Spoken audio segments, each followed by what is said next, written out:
All right, let's go on to the Raiders and Bears, okay? Let's go over to the London game. Great game. Oh, my gosh. Great game, right? I mean, let's talk about Bears D, Raiders O, okay? I mean, if I just had to break it down, I would just say this. First off, the Raiders kicked the shit out of the Bears defensive front seven. That's all there really is to say about it. The Raiders front is big. It's gigantic. It's physical. When you just talk about Trent Brown, Rodney Hudson, Incognito, Denzel Good filling in for Gabe Jackson, he's 320 or 30 pounds. And then you just talked about Colton Miller, their first-round pick from 2018 draft. So right off the bat, that's the strength of the Raiders football team. Jon Gruden is playing through that strength. And I haven't seen a whole lot of teams push around the Bears' defensive line the way they got pushed around in that game. But my film breakdown in general, and then you just tell me what you think off of this, would be more of this. Patience with the run game by Gruden. I give him a lot of credit for that. He always has a few little wrinkles within the run game to keep a team honest, whether it's a creative toss crack, whatever it may be. But then he's just staying patient with that run game. 2 or 3 play action passes a game off of one of those type of runs, a bootleg, and then really short, high percentage drop back pass game.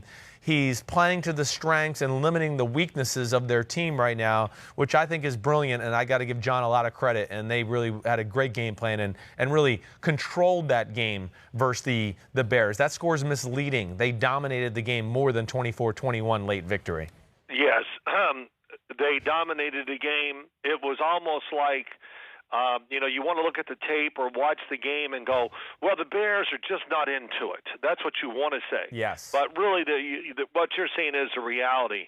They were just getting whooped up front, and when that happens, it's demoralizing. Right. And, how do you even know it? I had defensive linemen sometimes say to our offensive line, damn, are we that bad? And, but that's the way it was.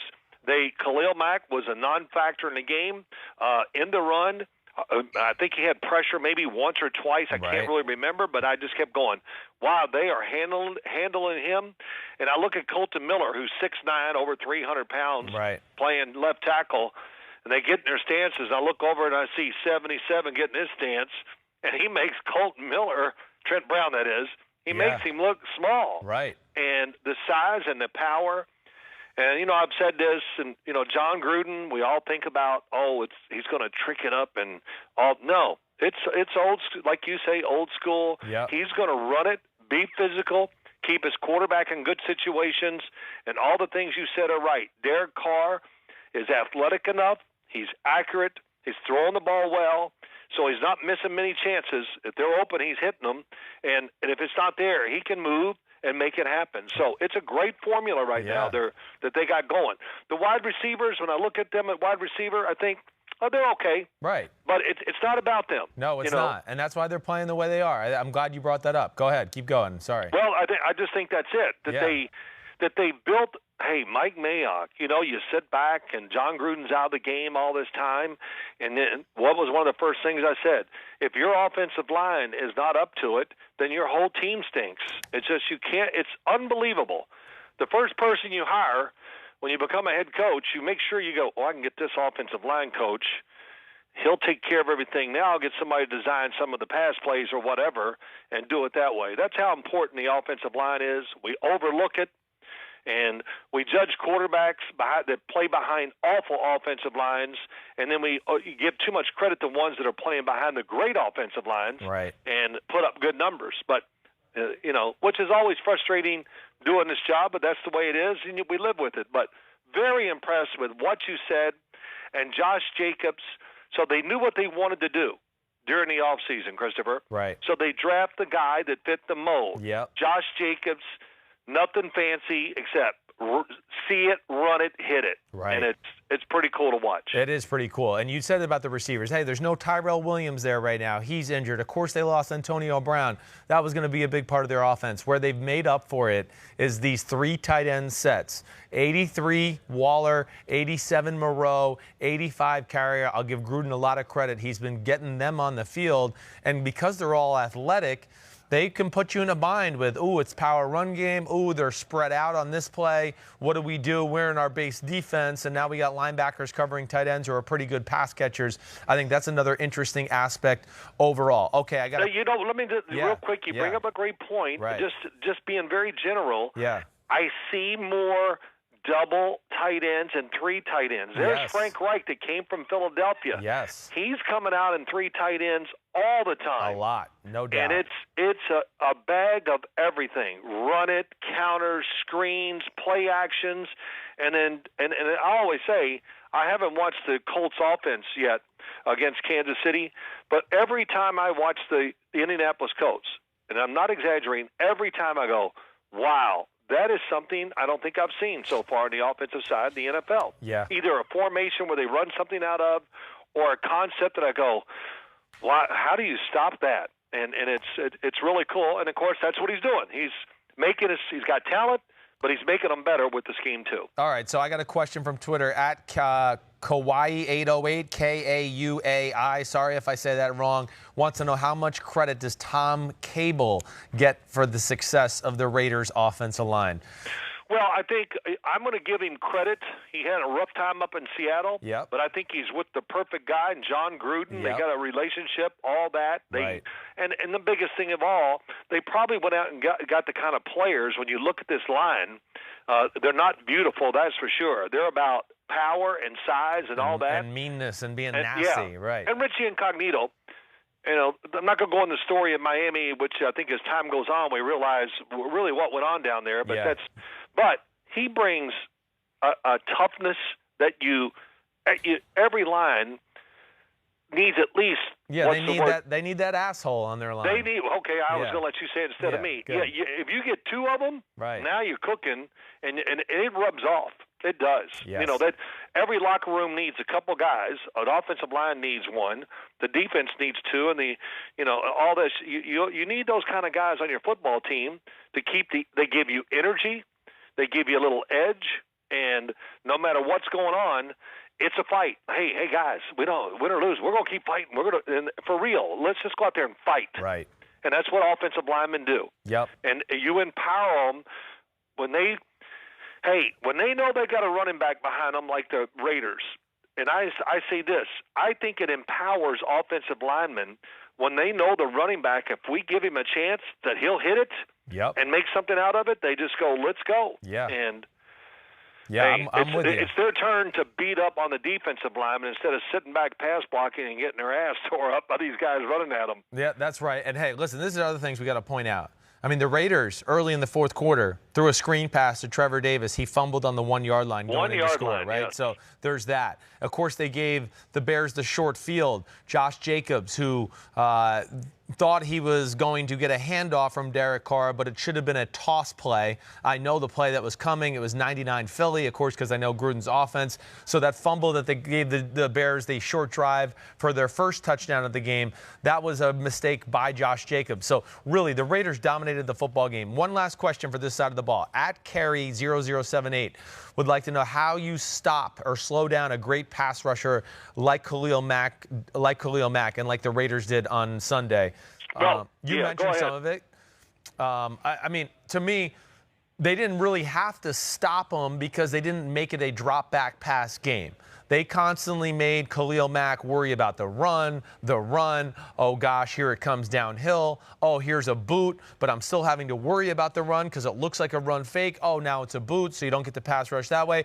Oh, it's a play action fake. I'm worried about the run. Then I'm trying to restart and do the play action fake. And then they put tight ends over them, too, to just shorten that edge. I would say those are the biggest things I saw from this game plan to slow down a guy like Khalil Mack. Well, yeah, you hit them all. Yeah. Formations, running the football, keeping him off balance, knowing he just can't get down in that stance and throw his rear end high up in the air and take off. Right. He knew he couldn't do that. He had very few opportunities to do it.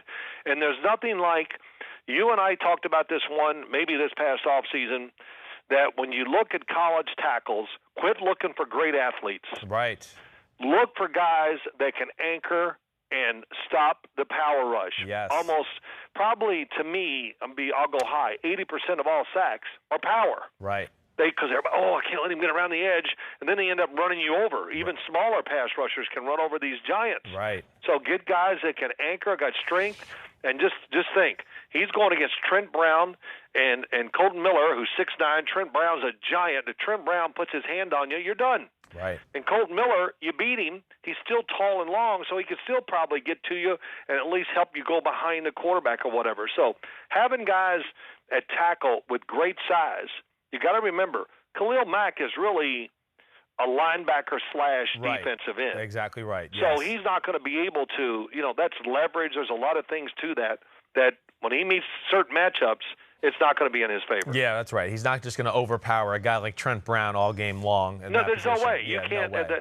Hey, I laugh. I watch him, and it's like, have you watched Orlando Brown with the Baltimore Ravens? Sure. Hell, he doesn't get out of the stance sometimes. He just stands there and sticks his right arm out, and they don't move because he's 340 or 50 pounds. All right. So let's switch it over, okay? All right. Bears O, Raiders D. All right. I'm going to say this about the Raiders D. The Raiders D, well coached. They play hard. They have some under the radar, really good players. One of them is a guy you mentioned to me on the phone last week, Max Crosby, doing a great job on the defensive line.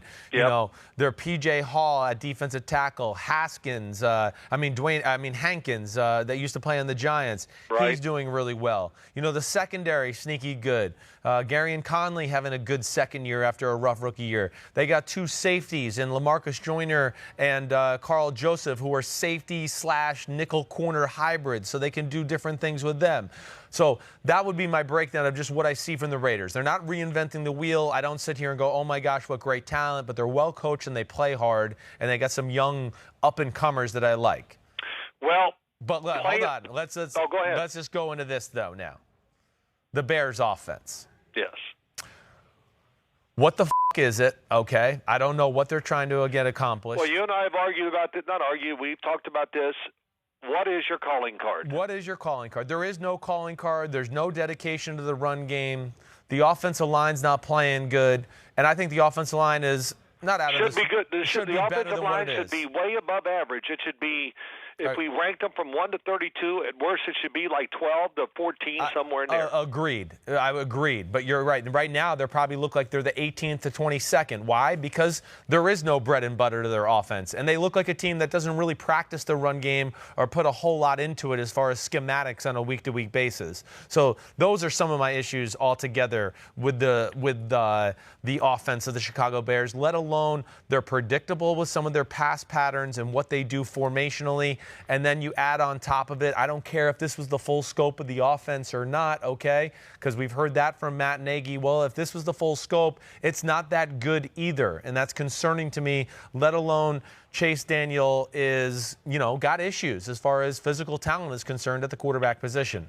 Well, yeah, we're sitting in the studio when Trubisky got hurt, and it's the talk is, and they actually do a few things and look okay. It's against the Minnesota Vikings, and everybody. Well, yeah, and I'm, some people just go, well, he can run the whole offense and this and that. And I just go, yeah, the Bears defense completely dominates the Minnesota Vikings. It's unbelievable. I'm going to say dominate.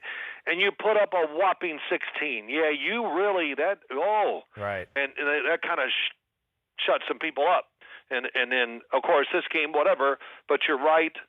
All those things you say about the Bears offense, not sure about their wide receiver talent. I can't judge it because I just don't see enough. But let me say this about the Raiders defense. Yeah. I kind of talked them up last year because I liked Maurice Hurst, Arden Key, and the other P.J. Hall. I can't remember his name, all of them. But they were all picked last year's defensive linemen, and I think they've all kind of come through. Right. Maybe not stars, but tough kids. And you talked about Max Crosby. Right. When I saw him in Hard Knocks, what did you think? I said, man, they brought this kid on just because he is as you would say, he's an a-hole. Right. And he just is going to do whatever it takes. Oh, I broke my hand, bro, but I don't think I'll miss but a day. Right. Right. Is that what he broke his hand? Yeah, it is. It was the preseason game. Yeah, right. So he played in that game. He went in, got it taped up, and kept playing. Right. And because Gruden, when I think it was right, they have Gruden during the game. He goes, whatever. And Max Crosby comes down. I'll be okay. I'm gonna play. And Gruden was like, I could almost see it like, that's what I want to see. But it's cool. I really haven't studied Cleveland Farrell just to really get a great feel for him. Yep, he didn't play this week anyways because he was out with a concussion, so don't worry. Good, because I haven't watched that side of the ball yet, so I'm going to watch that later today. But you're right about their secondary. I do like their safeties a lot. And Gary on Conley, it's his third year, I think. You're right, it is his third. Yeah, yep. It just seems like it's his second year because he's never been out there enough. Right. But very talented. Loved him coming out from Ohio State. So the big thing is, what are we saying about the Oakland Raiders? That they are physical and they play hard. They play hard, and they're making it a fist fight, which is pretty cool. That's right. That is pretty cool. I don't know what to say about the Bears offense. I don't know if it's going to fix itself because of what we talked about. I do find it very predictable, even when I just look at their schemes, passing the ball. It's everything over the middle. There's no deep shots down the field. There's no really throws outside the numbers. You can play areas against the Bears offense and be fine. And I really think that's what the Raiders did. They were looking up crossers and deep crossers because they knew it was coming somehow, some way. And that speaks to the predictability of that offense to a degree. And Chase Daniel's 2 interceptions, they were horrible. There's no other way I can put it. For the guy that's supposed to be the smart guy and can run the offense and knows it like the back of his hand, and he's an extension for Matt Nagy, okay, that's great. But I think, once again, for the second year in a row, it's shown to me that the offense is better with Mitchell Trubisky because at least he can create something with his legs and make an occasional big throw down the field because he does have a pretty good arm. Well, yeah, you're saying all that. He's big, he's strong, he can run, all that. It doesn't matter. The narrative is out there. It will not change, and I don't know what will change it. Even if he won a playoff game this year, Mitchell Trubisky, people are still going to say the same things about him, and, it's out there. And the Bears, it's the Bears' fault. Most teams try to prop up their young quarterback in the first-round pick, but no, the Bears decided to go the other way. Yes, we're working with him, and we're going to get him. So I've been over you and I have been over this many times, and I don't get it, and it was a terrible narrative right from the start, and it's backfired on. Now the whole national media, as soon as you say Trubisky, oh, he stinks. Yeah, I know. You know a lot about the football. I'm going to take your word for it, my man. That's right. Yeah, well, I mean. You read it in the paper, so you think it's real. Well, why? Okay, we got a guy, Crick, has asked, why does the offense not have an identity? I mean, why is that? Okay? I mean, what would be your assessment of why no identity? Well, I think any identity for the offense, it's got to be one thing. First and foremost, our offensive line has got to be the man. Right. And then it starts back from what we started the day with. So, like I said, I think their offensive line, Jordan Howard was running behind it and did pretty well. Right. And I thought, and I really kind of thought this year they would get back to being a little more physical up front and running the football. That has not happened. So now there's nothing. Now you've lost all elements of surprise, and you're trying to do it with formations and quick passes and screens and all that. Those things don't work unless we have something to build from. Yeah. And, I know it's the era of the spread offense. It's all about college football. Yeah, okay. Yeah, they're copying college football. Yeah, right. And okay. Let's see, the 49ers. Oh, that's right, 49ers. Raiders. Oh, that's right. Oh, New England. Oh, let's just keep moving on. All the good offenses seem to do one thing. Green Bay, Dallas, Seattle. You go through it. The Rams. They're all run first, downhill. But they're wrong. We got to get the college concepts in there. Right. Yeah. No. Yes, I know. Let's don't. The blitzers. Don't worry about them. We'll get rid of the ball. Yeah. All right. Hey, now I know why you're such a jerk. Yes. Because you got it from me. Exactly right. Okay. Exactly right. So, so the answer to the question is, it's a great question. Then, if you're going to make it all about everything, then just go for it. Right. Be more creative. Throw the damn ball every play. And instead of running it, throw a screen or a bubble or whatever. Make that your running game. Yep. Be great at that. Right. But that's hard to do, too. Yeah. It's hard to make it work on a consistent basis. Yeah, so, you're right. Right now they're doing half of nothing. It's a little this, little that, and they're, masters of none, or, whatever I'm trying to say. All right, we're going to move on to the next game. You're close, somewhere in there. I like listening to you every morning when you try to give these phrases and you go to Mike Floro. Did I say that right? Yeah, it's 50-50. Hi, I'm Mike Tirico, and thanks for watching. Make sure to hit subscribe for the latest news and highlights from NBC Sports.